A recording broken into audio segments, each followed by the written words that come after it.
Now, as anyone who follows my videos knows, I'm not really given to hyperbole when it comes to new camera releases, particularly as they often fall well short of the utopia promised by the manufacturer. But I have been following the progress of the Mission 1 Pro ILS quite closely because I genuinely believe this will be an incredibly useful tool for a lot of different content producers, whether that's for YouTube, whether that's for full-on feature film filmmaking as a stunt camera, whether it's as a drone camera, a very high quality drone camera, for educational purposes, slow motion. There are a whole load of things that this camera can be used for. And I think we'll probably find that just like the OG Blackmagic Pocket Cinema camera, that this camera will find uses that we haven't thought of before.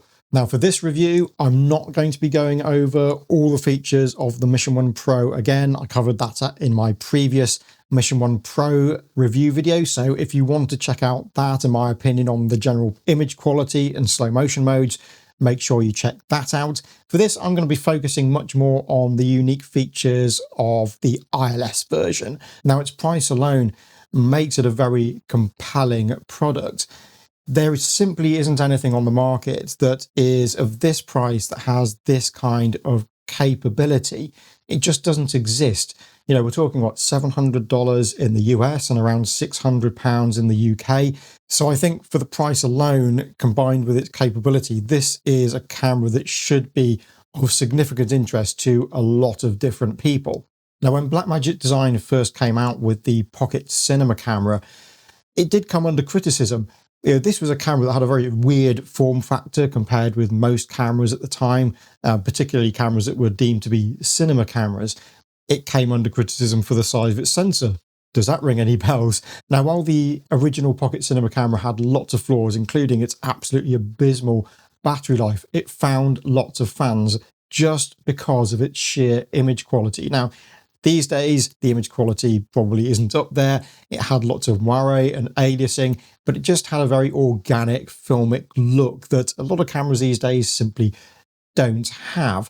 It also had onboard RAW recording. Now, the Mission 1 Pro ILS might not have onboard RAW recording, but, you know, remember, this is a camera that costs £600 or $700, 300 megabits per second in HEVC if you use the Labs firmware is more than enough for most purposes. You know, unless you're doing absolutely critical compositing work, you know, you should be able to deal with this quite well, and it is quite flexible in grading.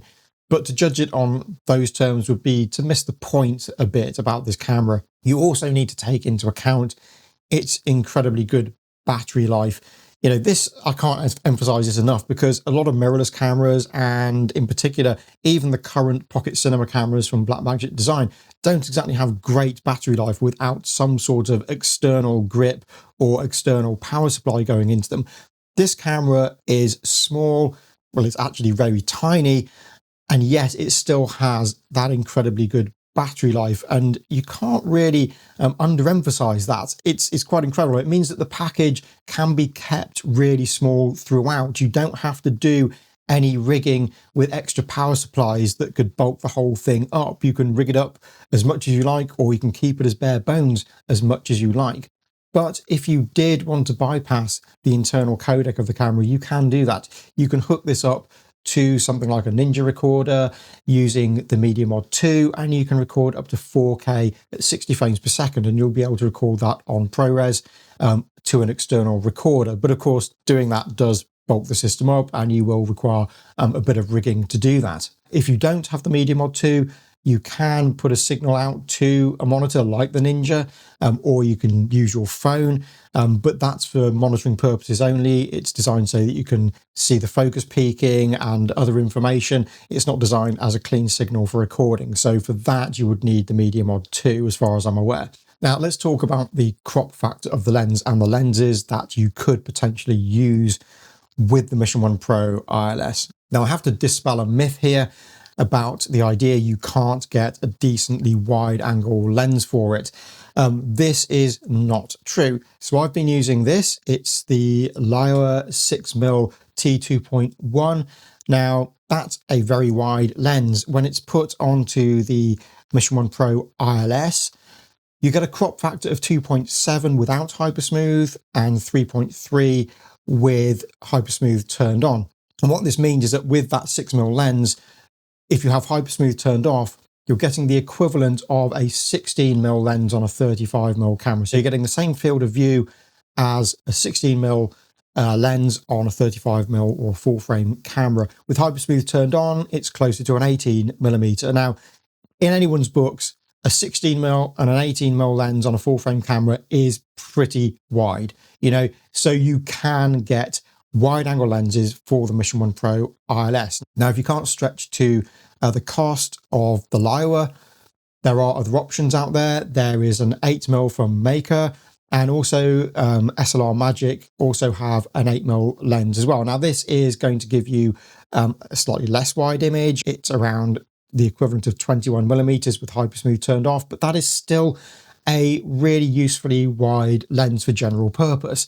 So again, yep, you can get wide angle lenses for this. And if you use the Leica 6mm, then you can get a very wide angle. And you can, of course, go even further if you use some of the fisheye lenses in the company's range as well.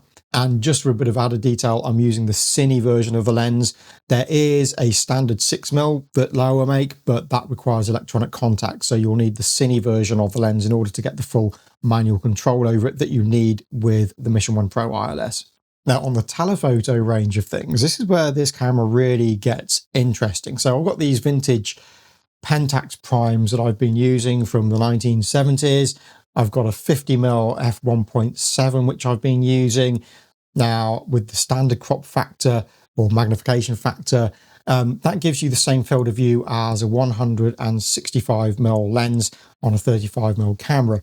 Now, if you bring in the 2x lossless zoom with things, you lose a bit of dynamic range, but now you're getting the same field of view as a 330mm lens, all in a lens this size. It's tiny, so you can get some really usefully telephoto shots with a very, very tiny package. It gets even more interesting when I use this 135mm Pentax prime as well.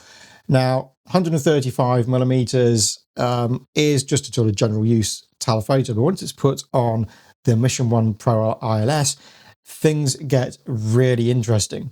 If you use this lens with HyperSmooth turned on, which you will want to do because you'll get a lot of shake otherwise, and you use the lossless 2x zoom on the camera, you're getting the equivalent field of view of an 890mm lens. Now, I don't think you can even buy an 890mm lens for a full frame camera, but that's the kind of reach you can get with this in a really compact, lightweight package. You know, you can carry this around anywhere in a rucksack. If you were to use a mirrorless camera, while mirrorless bodies can be quite compact and light, particularly the Sony ones, once you start adding telephoto lenses into the mix, things can get really big and heavy very quickly. So it's just awesome that you can use a lens like this and get that kind of telephoto reach in such a small and lightweight package. Now, I am also looking out for some vintage zoom lenses as well that I can use with this. If anyone's got any ideas for those, I'd like to hear about them in the comments. Particularly with the Pentax and Nikon options out there, I would really like to have some sort of zoom lens on this just to make things a bit easier to deal with on a day-to-day basis. Now, when you attach a lens to this camera, you need to go into the menu and tell it what focal length you're using. And then this gets stored in an ordered list. So when you put that lens on again, you don't have to go and type in the focal length again. You can just select it from the list. And this is important because in order for HyperSmooth to work properly, it needs to know the focal length of the lens. Now, I understand that they have tested this with lenses up to 500mm. So, you know, that's a pretty a massive amount of throw there. But yeah, you have to remember to do this, otherwise your HyperSmooth will not function correctly. Now, I've been using the camera as lightly rigged as I possibly can because I see that as part of the point if I'm doing the kind of shooting that I'm doing. But GoPro does recommend using some sort of lens support if you are using lens assemblies over 250 grams, particularly if it's going to be vehicle mounted or the camera's going to be subject to any sort of violent movement. So what I've got is a very basic small rig rail system, uses some short rails and a very basic lens support at the end of it. And what I've done is I've attached the magnetic clip mount to it so that I can easily take the camera on and off without having to bother with screwing and unscrewing it from the assembly if I need to swap over lenses quickly. Now, I do have two different small rig systems. There is one that I can use if I want to keep it permanently rigged up and I want it screwed in.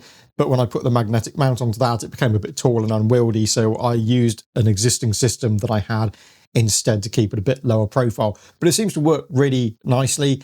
And I can keep that rail rig attached to the tripod.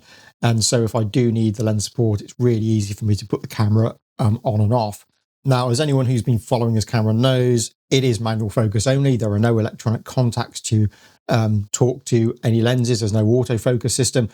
So you will have to brush up on your manual focus skills. Now, for me, it's not an issue because I'm used to manually focusing cameras. It's what I've done for decades. But it still can be a little bit tricky to focus. There is focus peaking on the camera, and you can select the color that it uses, or you can leave it to do auto color. So it'll look at the color in the scene and it'll choose a contrasting color for the scene that you're looking at to make it easier to see where focus is. Even still, it can still be tricky. There are some slow motion shots that I've got playing here where I thought it was in focus. And for these, I was just using the GoPro screen because I wanted to keep things very lightweight. And as you can see, I didn't quite nail the focus on Dave, who was trying to throw himself around in his kayak here. So you do have to be really careful. There is another focus assist function. So if you double tap on the screen, it will magnify things by 4 times and I believe up to 8 times. So you can try and get the focus there. So you do need to check and double check your focus. I think for general purpose use, the best way to use this would be to have your phone mounted to the top on a mount and then connected to the camera via the Mission Control app. Now, this is separate from the Quick app and is designed specifically for this camera, and it has all those exposure functions like histograms and the focus peaking. But the thing to bear in mind is it requires a phone with a USB-C connection. So with the iPhone, that'll be, I think, the iPhone 15 and above. Now, I have been told that it is possible to rig up iPhones previous to that, such as the 12 Pro Max, which I still have. Yes, I haven't upgraded my phone for a long time, but for that you'll need Apple's camera adapter. I've been told that GoPro has tested it with this, but it's not what it officially recommends doing. You do really require an iPhone that is a bit newer. Now, if you don't have a compatible phone, you could purchase an inexpensive compact HDMI monitor and hook that up via a USB-C to HDMI connector. And you can do that straight from the camera. You don't need the Media Mod 2 to do that. So there are options available if your phone isn't up to date like mine. Now, while we're on the subject of focusing, I did find that when you set the lens to infinity, it isn't actually infinity. You have to bring it back a bit. So you can reach infinity on lenses, but it's not on the infinity mark. So there's a little bit of inaccuracy there. I think the lens might be mounted a little bit too close to the sensor, but at least you can reach infinity. The only thing is that this might cause problems if you are using a focus puller, and they will often be going by calibrated lenses and by the markings on those lenses. So that's something to be aware of if you're using it in a film style environment where you are using a focus puller. Now, while it's not going to be a deal breaker for a lot of people, if you are in an environment where you do require calibrated lens markings to be able to do your focus pulling, then that is something you need to be aware of before considering this camera. Now, I haven't found the lens mount particularly flimsy. I wouldn't want to risk an unsupported heavy lens on there for sure. I have noticed a little bit of play though when I have attached an adapter or a lens. There is a little bit of play there in the lens. It's not a deal breaker, but there is maybe a little bit of manufacturing intolerance there. But that's just something I'm making you aware of. It hasn't been a problem at all in general shooting.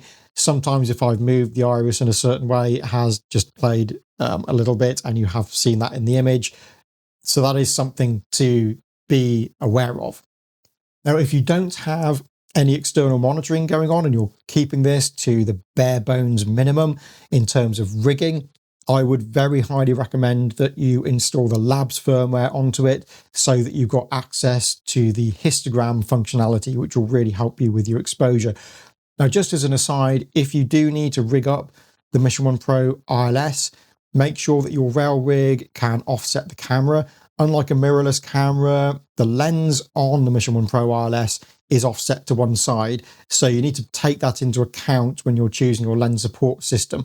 Most rail support systems are designed for cameras where the lens is slap bang in the middle. But the Mission 1 Pro isn't like that. So you need to make sure you can offset that plate and also get the lens support into the right place as well. I found that some of the options from SmallRig and other manufacturers were designed such that they only accounted for a lens that was right bang in the center. So I had to use a different system and make sure it's right at the end of the rail so it doesn't bind on the 15mm rail itself. So that's something you need to consider when you're choosing a rig setup. Now, I've been having a lot of fun using this camera. I just can't get over the size of it, and it's great to be able to do manual focus and also have control over the iris as well. Now, on the subject of the iris, GoPro recommends you don't go above f4, and that is because of the effects of diffraction. Now, in reality, diffraction exists at all f-stops, but on a smaller sensor camera like this, the effects of it become more apparent sooner than they do on a large sensor camera. Now, what diffraction does is effectively it softens the image. So as you go through the f-stop range, the image just becomes softer and softer. Now, in my experience using the camera, I think f4 is a little bit soon. I think you can get away with between f5.6 and f8 before things become noticeably softer. Your mileage may vary. It depends what you're tolerant of. So test it out for yourself. But I think you can certainly go above f4 and not really have any truly adverse effects. Now, I can use a Polar Pro variable ND, which I have, but again, I've been trying to avoid using those sorts of things because it adds bulk to the system. So for a lot of the time where I've had camera support and I haven't been using the HyperSmooth as much, and if things started to look a bit too action camera-y, I've just been using DaVinci Resolve and the metal option for the motion blur, which creates a really realistic motion blur in software. It's probably one of the best options out there, and I can just leave that on the default setting and it seems to work really well indeed. So if you really want to get the cinematic motion blur look in camera, then obviously you can use a variable ND if you don't want to go all the way through the iris range on your lens, but obviously that will add bulk and faff to the proceedings. But you can get a lot of decent variable ND options out there that are fixed in range, so they don't end up having any of the adverse effects that you get when you go to the extremes on some variable ND models. So I really like the Polar Pro ones, but there are other similar ones available. I think Moment do some as well. I'm not completely up on all the different manufacturers of these filters these days, but the Polar Pro ones work really nicely. And it's just a case of getting enough ring adapters so that you can put them on each of the lenses that you need to use them on. Something else that I've found though, when I've been using the camera on support like a tripod, is traditionally you would be advised to turn the stabilization off on a camera when you're using it on a tripod, and that's because it can give some weird effects when you're doing the panning and tilting motions. With the Mission 1 Pro ILS, I've actually found that HyperSmooth works really well, even if you're using it on a tripod. It doesn't seem to add any extra movement to the proceedings. It works really nicely. And on some of these lenses, which give quite a telephoto effect on this camera, you might need to use HyperSmooth to get rid of some jitteriness, because if you're using a lightweight tripod to keep things really mobile, if you end up in any sort of windy conditions, then a lightweight tripod isn't the best thing to have. You will see micro movements in the image, so it is good to be able to use HyperSmooth in those situations. So I've been really enjoying using this camera. For a lot of the time I've been using the Leica 6mm t2.1 lens on it, and if I use that lens and I combine that with the 2x lossless digital zoom on the camera, I have quite a versatile little package there. It's extremely lightweight, as I say, but just having that single lens combined with that digital zoom gives me the equivalent of having both a 16mm lens and a 32mm lens in one go. So I've actually got two useful focal lengths there for general shooting. This isn't the best camera for going out there and filming yourself because of the manual focus situation, but it can be done, and I have been doing it. But I love the fact that I can get creative with the shots much more than I can with, say, an action camera, or even one of these pocket cameras like the Pocket 4P and the Lunar Ultra. It's more robust, for one thing. If it rains, I don't really need to worry, particularly with these manual lenses. They can take a bit of rain, and it's pretty easy to cover them up, whereas it's not so easy to protect one of these sort of gimbal cameras. So, this is a camera you can use in a much wider variety of conditions. And if you're filming other people rather than filming yourself, you can really, go to town with creativity on it. And using those focal lengths gives you so much versatility compared with using something like a gimbal camera. So who is this camera for? It definitely isn't a point and shoot, as I say. You have to take full control over it. And I think that's a good thing. I think, this will improve your skills hugely. And I think that's one of the compelling things about it, because if you want to learn more about cinematography, but you don't have a large budget, if you were to buy a mirrorless camera, you're talking thousands quite often just for the camera itself, and then lenses on top. Whereas this allows you to get into true cinematography for $700. And then you can choose from any number of vintage primes out there, which cost almost nothing. So I see this camera as really bringing down the cost of entry into real cinematography, a kind of democratization even more of filmmaking. You could make a film on this. There is no reason why you couldn't. You can rig it up as much or as little as you like. I would love to shoot some sort of adventure sports documentary on this, just because it is so mobile and you can move so fast with it. And if you get your lens choice right, you can minimize the amount of lens swapping that you have to do if you combine things with both HyperSmooth and with the 2x digital zoom on it. From an established filmmaking perspective, this will be great for vehicle mounted shots, whether that's exterior or interior. And with a really lightweight prime on it, it will also be really good for drone shots as well. The aerial aspect of this, I think, is something that hasn't really been touched on yet, but I can't wait to see what some drone operators can do with footage from this camera. The number of frame rates that are available on this means that as a slow motion camera, it's absolutely unbeatable value for the money. Think about what you can do with macro slow motion, for example. There are lots of possibilities with this.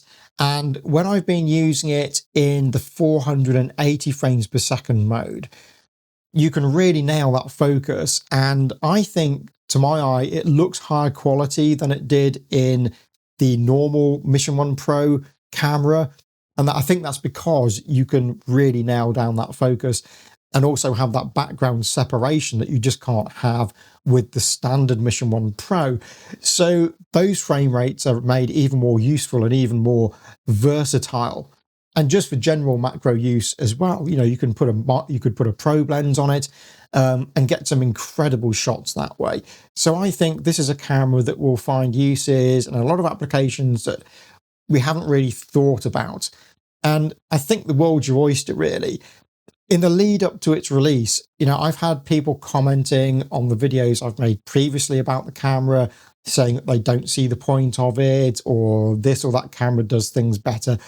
And I think they're missing the point completely. I think this is a camera that has so many potential uses that it could perhaps be something that everybody should have in their kit bag, particularly given the price of it, along with the capabilities of it. And while it isn't without its quirks, it doesn't have anywhere near the number of drawbacks that the original Blackmagic Pocket Cinema camera had. And if you compare it with the current range of Pocket Cinema cameras, this is actually a cinema camera that you can put in your pocket. The battery life is so much better. And as I say, it does much higher frame rates as well. Okay, you don't have ProRes on board and you don't have RAW, but we can't have everything. As it is, the onboard recording system is really good and it is really gradable. So I don't think we should really criticize it too much for those aspects. It's a shame that the Mission 1 Pro ILS release has come at a time when GoPro is going through a bit of turmoil. I think if this camera had been released much earlier, then maybe things could be different for GoPro. This could have been a very new line for the company. And, you know, it isn't without its quirks. I think with a future camera, if that was ever possible, having some kind of tiltable LCD screen would be really good. And I think having maybe a slightly upper tier model that had autofocus on it would be a really great thing to have. I don't think that's going to happen, unfortunately, but we can dream. But forgetting GoPro's financial woes at the moment, I really do think that this camera should sell like proverbial hotcakes.